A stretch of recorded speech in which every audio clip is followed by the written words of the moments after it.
shocker. Imagine my surprise. Just imagine my surprise when Uncle KC found out that the WNBA is struggling to maintain their ratings without Caitlin Clark.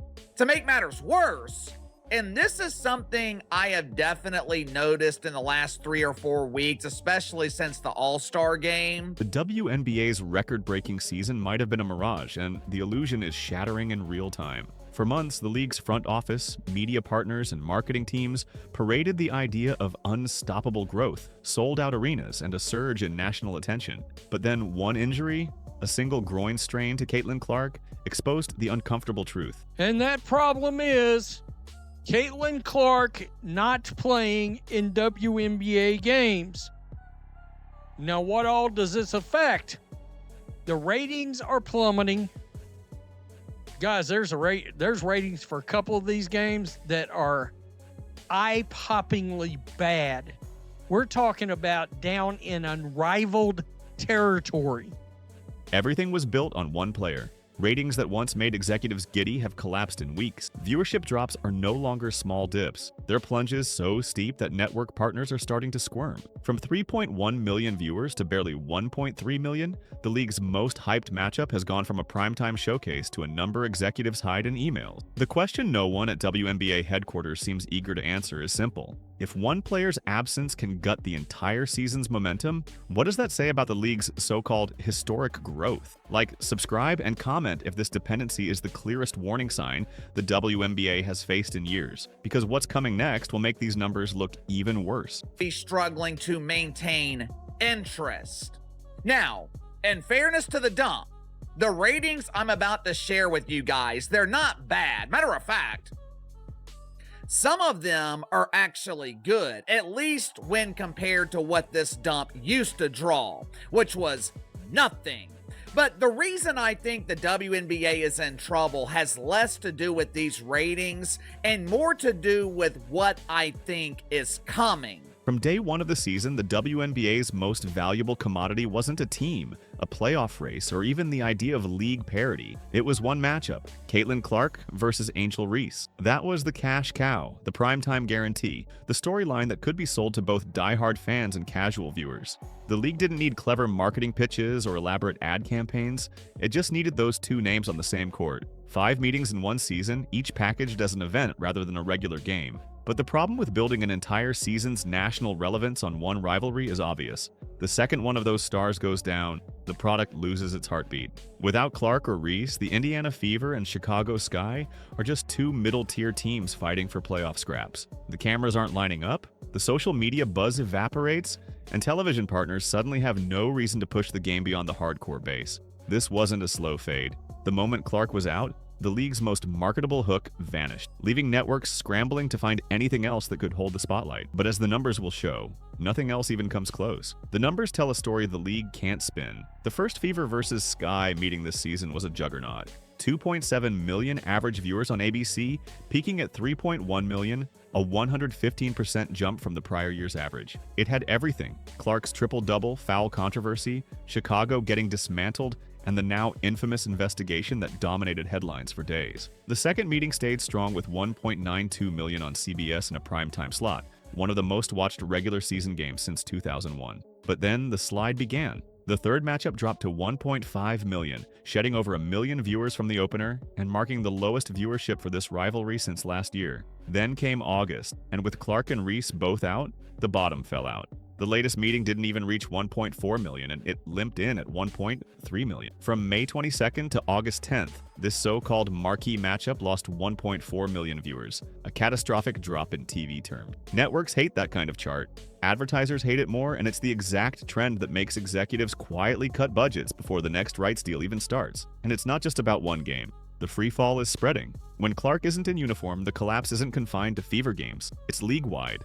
Matchups without her turn into ratings desserts, with NBA TV broadcasts struggling to break numbers that local high school championships sometimes beat. Take Sun versus Sunday, 180,000 viewers. Dream versus Mercury, 160,000. These aren't minor dips, they're warning flares. For all the talk about historic growth, the baseline without Clark isn't even competitive with what should be a mid-level benchmark. In truth, the WNBA has been running on what amounts to a Caitlin Clark stimulus packet, a single-player engine that spikes numbers whenever she's on the court and sends them into freefall when she's not. The illusion of league-wide popularity fades fast when one name drives nearly every ratings high. Without her, the product feels smaller, the national conversation dies, and the viewing audience disappears so quickly that it's impossible to pretend this is about anything other than her presence. And as the next section will show, the way the league has handled her injury hasn't exactly inspired confidence. And the craziest thing about this last groin injury with Caitlin Clark is how it's been covered. The day after she had the groin injury, she was listed as day-to-day. And then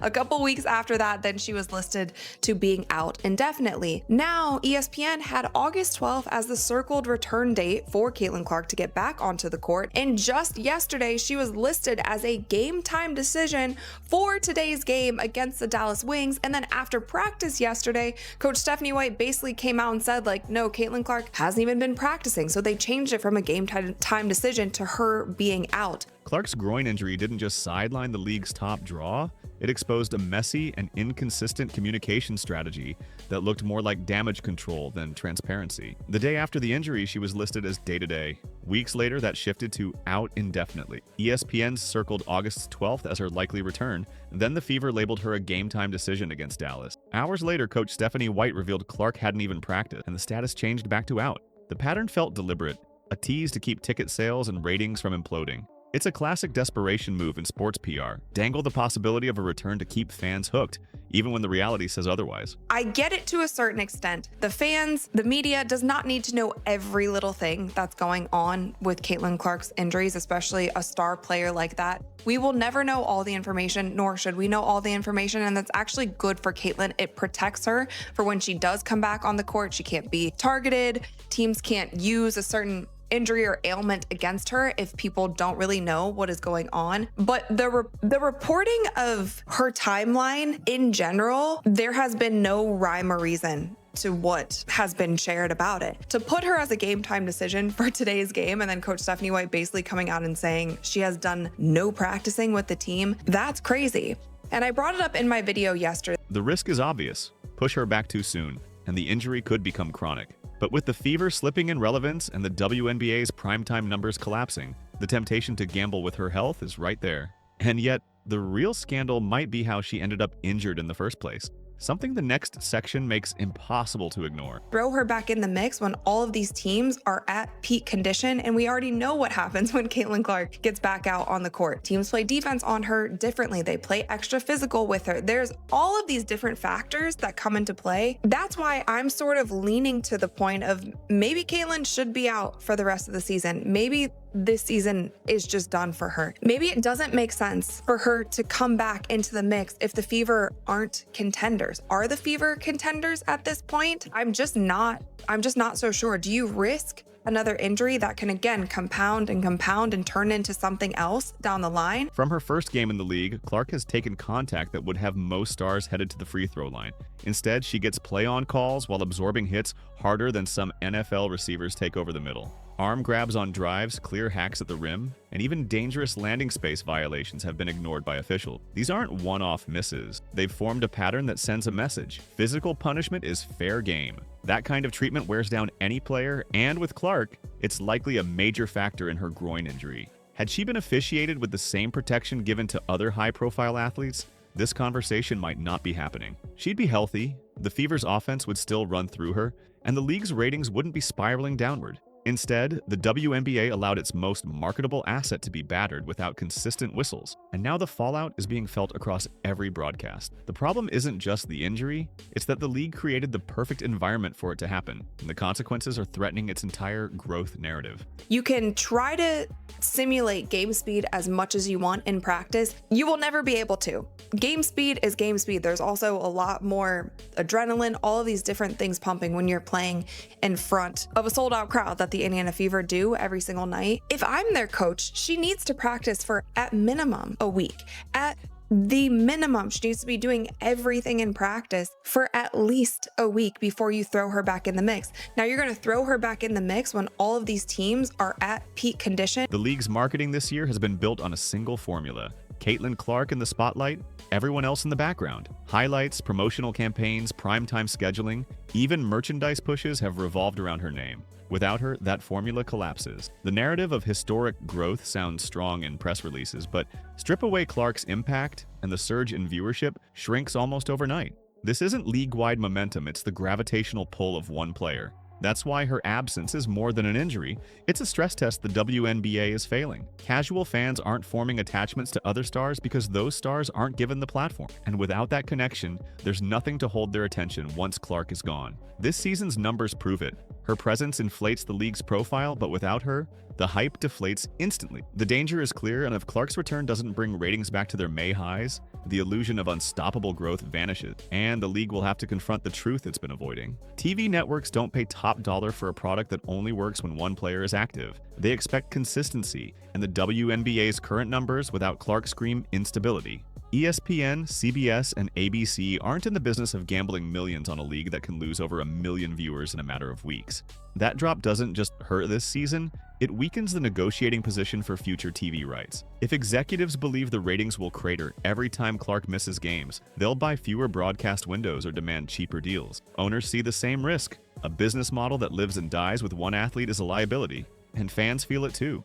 Every week Clark sits, casual viewers drift away, find new habits, and stop checking schedule. Once those habits are broken, many don't come back. Without a plan to spread the star power and market more players, this dependency will keep eroding the league's foundation. The WNBA isn't just facing an injury crisis, it's staring down a credibility crisis that no press release can fix. Short-term survival means milking the possibility of Clark's return without completely alienating the audience. That's the tightrope. Tease her progress with clips of light shooting drills. Show her smiling courtside. Keep the speculation alive. But this tactic has an expiration date. Fans will only tolerate so many maybe next game headlines before they feel conned. Long-term survival demands something the league has avoided: fixing the officiating to protect stars and actively promoting more than one face of the WNBA. If the same physical targeting continues, even a healthy Clark will remain one bad landing or hard foul away from another extended absence. And if the league fails to cultivate a second and third marketable star, every injury to its main draw will send ratings into freefall.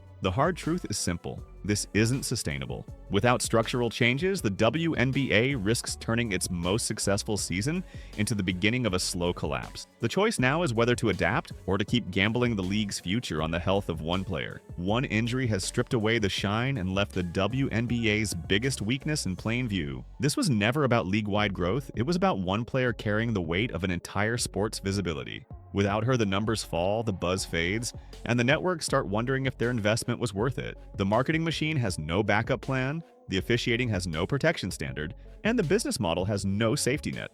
Every game Clark misses is more than a box score absence. It's a reminder that the WNBA's current success is built on a fragile foundation. The next few weeks will decide if this was a temporary stumble or the start of a long decline. The question is no longer whether Caitlin Clark can carry the league, it's whether the league can survive without her. Like, subscribe, and comment if this dependency is the clearest sign that the WNBA is playing a dangerous game with its own future.